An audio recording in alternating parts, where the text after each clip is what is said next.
கிருஷ்ணா, உன் அன்பு ஆலிங்கனத்தால், என் மீது படர்ந்த கருணையால் என் கவலைகள் பறந்தன, மனக்காயங்கள் மறந்தன. என் மாய இருள்களை உன் ஞான தீபத்தால் அகற்றுகிறாய்.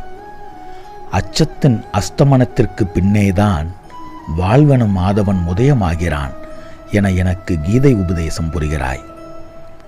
என் சூழ்நிலைகள் என்னை சுழற்றி அடித்த போதும், மனவேதனை எனும் வெள்ளத்தில் நான் அடித்துச் செல்லப்பட்ட போதும், விதி எனும் சூறைக்காற்றின் சுழலில் நான் சிக்குண்ட போதும், தோல்வி பூகம்பத்தில் நான் புதைந்த போதும், என் கரங்களை கைவிடவில்லை உன் கரங்கள்.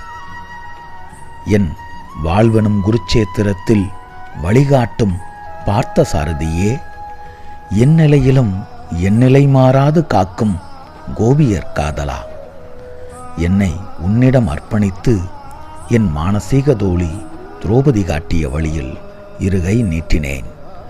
இனி இது என் வாழ்வில்லை, உனது. உன் தீர்ப்புக்களை மனதார ஏற்றுக்கொள்கிறேன். மயங்காமல் வாழ முயல்கிறேன் கிருஷ்ணா.